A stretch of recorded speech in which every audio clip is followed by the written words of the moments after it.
राधा वल्लभ श्री हरिवंश, राधा वल्लभ श्री हरिवंश। जो सांसारिक उपाधियां हैं जैसे पढ़ाई, नौकरी, विवाह, व्यापार, उन्नति आदि हमारे प्रारब्ध से मिलती हैं, तो उन्हें पाने का प्रयास हम करते हैं। वो हमारा प्रारब्ध करवाता है या वो हमारे नवीन कर्म में आता है?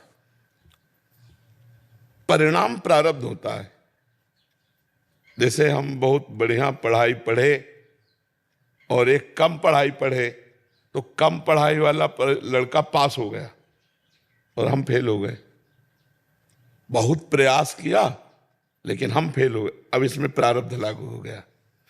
एक आदमी कम प्रयास करता है, बहुत धनी हो जाता है, और एक आदमी बहुत प्रयास करता है लेकिन धनी नहीं हो पाता है, तो उसमें प्रारब्ध काम करता है।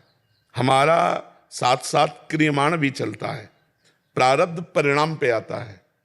प्रारब्ध जो है वो परिणाम पे आता है। जिस व्यापार किया और फ्लॉप हो गया, बिल्कुल चला ही नहीं, तो अब प्रारब्ध, प्रयास तो हम कर रहे हैं। और एक आदमी है जिधर हाथ रख देता है विजय ही विजय होती चली जा रही, उसका पूर्व प्रारब्ध जोरदार है, उतना माइंड नहीं है, उतना प्रयास नहीं है, लेकिन लाभ ज्यादा प्राप्त कर रहा है। और एक बहुत माइंडेड है, बहुत प्रयास करता है लेकिन लाभ कुछ नहीं मिल रहा, उसका प्रारब्ध उसमें है। प्रारब्ध खत्म नहीं हो सकता ना सर?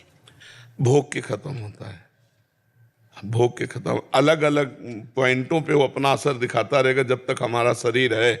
शरीर खत्म, प्रारब्ध खत्म, पर संचित जमा है और क्रियमाण जाके उसी में जमा हो गया, फिर नया प्रारब्ध बनेगा, फिर भोगना पड़ेगा। हाँ, यही तो मिटाना हमारे मानव जीवन में बहुत जरूरी है कि हमको आग लगानी है। जो हमारे जन्म जन्मांतरों के कर्म जमा है, संचित कर्म, उनको भस्म करना है। उनको भस्म करने के लिए नवीन कर्म करना पड़ेगा, और वो है भजन।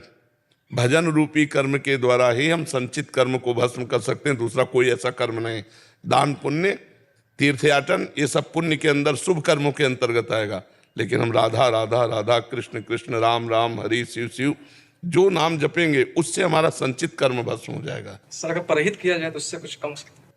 भगवत भावना से, भगवत भावना, मनुष्य समझ के नहीं। मनुष्य समझ के करोगे तो 1 रुपया दोगे 100 रुपया मिल जाएगा, लेकिन भगवान समझ के करोगे तो ये तुम्हारे कर्म संस्कार को भस्म कर देगा।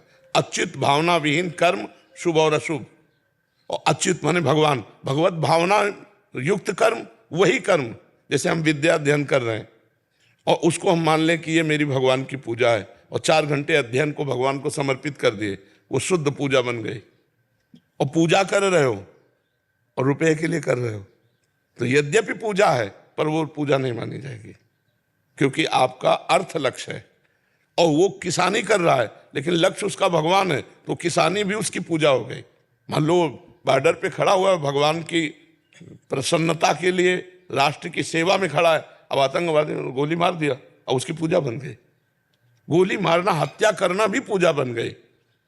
हमारा लक्ष्य क्या है, उद्देश्य क्या है, ये देखना खास बात है। कर्म उद्देश्य के साथ महान और नीच हो जाता है। उद्देश्य महान तो कर्म महान।